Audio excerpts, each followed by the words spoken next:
بسم اللہ الرحمن الرحیم۔ بسم اللہ الرحمن الرحیم۔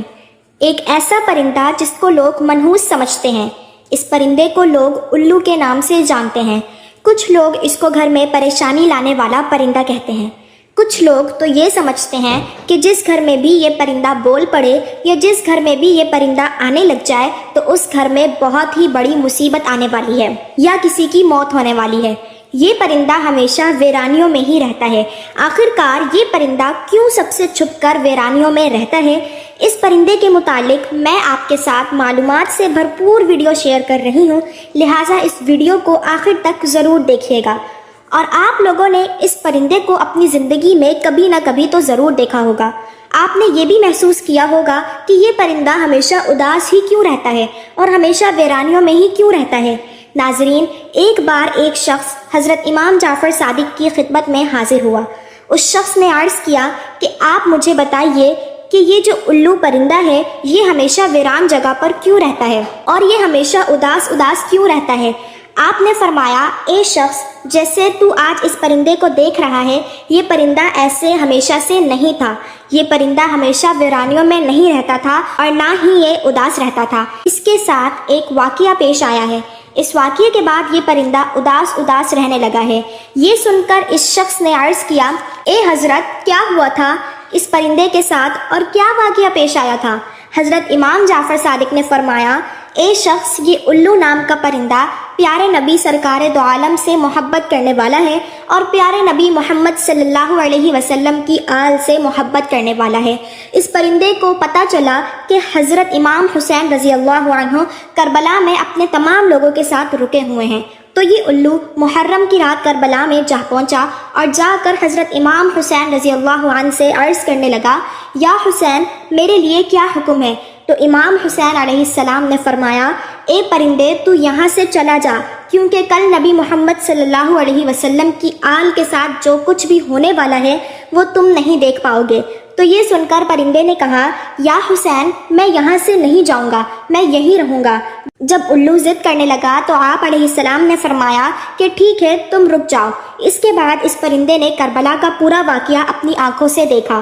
یزید نے امام حسین علیہ السلام کا سر مبارک آپ کے بدن سے کیسے جدا کیا، اس پرندے نے سب اپنی آنکھوں سے دیکھا۔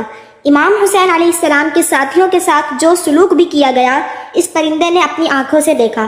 تب سے ہی یہ پرندہ انسانوں سے نفرت کرنے لگا اور انسانوں سے ڈرنے لگا۔ یہ پرندہ راتوں کے وقت اندھیروں میں گھومتا ہے، جیسے ہی اجالا ہو جاتا ہے انسان اٹھ جاتے ہیں، ویسے ہی یہ پرندہ واپس لوٹ جاتا ہے۔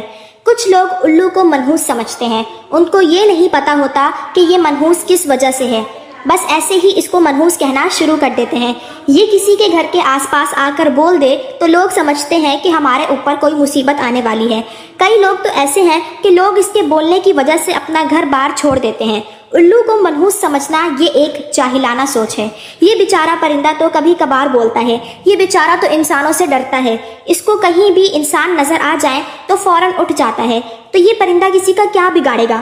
آپ کو یہ جان کر حیرانی ہوگی کہ دنیا میں 205 اقسام کے الو پائے جاتے ہیں، لیکن ان کی پوری قوم کو دو خاص قبیلوں میں بانٹا گیا ہے، ایک برعان الو اور دوسرا عام الو۔ آپ کو یاد رہے کہ چوہے، کیڑے مکوڑے وغیرہ انسانوں کے دشمن ہوتے ہیں اور ان کے کھیتوں کے دشمن ہوتے ہیں، لیکن الو ان کو اپنی خوراک بنا کر کروڑوں کا اناج بچاتا ہے اور لوگوں کی مالی مدد کرتا ہے، اسی لیے الو انسانوں کا دوست کہلاتا ہے۔ عام طور پر ان کی عمر لگ بھگ 12 سال ہے۔ الو اپنا گھونسلہ پیڑوں کی چھاؤں میں بناتا ہے یا اپنا گھونسلہ ویران جگہ پر بناتا ہے یا کسی کنویں میں ویران جگہ پر بناتا ہے۔ آپ کو بتاتی چلی جاؤں کہ دیگر باتوں کے علاوہ بھی انسان کو مخاطب کرتے ہوئے ایک غلط بات یہ بھی بولی جاتی ہے کہ الو کی طرح دیکھ رہے ہو، لیکن الو بیچارہ تو اپنی آنکھوں سے معذور ہے، وہ تو صرف سیدھا ہی دیکھ سکتا ہے، وہ ہم انسانوں کی طرح اپنی نظریں گھما نہیں سکتا، وہ اپنی صرف گردن گھما سکتا ہے۔ تو کچھ لوگ الو کا طعنہ دے کر لوگوں کو کہتے ہیں کہ الو کی طرح کیا دیکھ رہے ہو۔ دوسرے پرندوں کی نسبت اس کے پر بہت ہی ہلکے ہوتے ہیں اور ملائم ہوتے ہیں، اور اس لیے جب یہ اڑتا ہے تو اس کے پروں کی بالکل بھی آواز نہیں ہوتی۔ ناظرین، الو سے متعلق مختلف علاقوں میں مختلف عقیدے پائے جاتے ہیں، جیسا کہ برطانیہ میں الو کے بولنے یا اس کے رونے کی آواز کو منحوس سمجھا جاتا ہے، جنوبی افریقہ میں الو کی آواز کو موت کی علامت سمجھا جاتا ہے۔ کینیڈا میں لگاتار 3 دن الو کے بولنے سے کسی کی موت سمجھی جاتی ہے۔ چین میں الو دکھائی دینے پر پڑوسی کی موت سمجھی جاتی ہے۔ ایران میں الو کی اچھی آواز کو خوشی کی خبر مانا جاتا ہے اور رونے والی آواز کو بری خبر سمجھتے ہیں۔ ترکی میں بھی الو کو منحوس سمجھا جاتا ہے، لیکن سفید بالوں والے الو کو صحیح سمجھا جاتا ہے۔ ہندوستان میں الو کا گھر پر بیٹھ کر بولنا اچھا شگن نہیں مانا جاتا ہے، لیکن ہندوستان میں دیوالی کے موقع پر خوشخبری لانے کے لیے، جادو ٹونا ختم کرنے کے لیے الو کی بلی چڑھائی جاتی ہے، یعنی کہ الو کی قربانی دی جاتی ہے۔ میں امید کرتی ہوں کہ آج کی ویڈیو سے آپ کو بہت ہی معلومات ملی ہوگی۔ مزید معلوماتی اور اسلامک ویڈیوز دیکھنے کے لیے میرے چینل کو سبسکرائب کریں اور کمنٹ باکس میں اپنی رائے کا اظہار ضرور کریں۔ شکریہ۔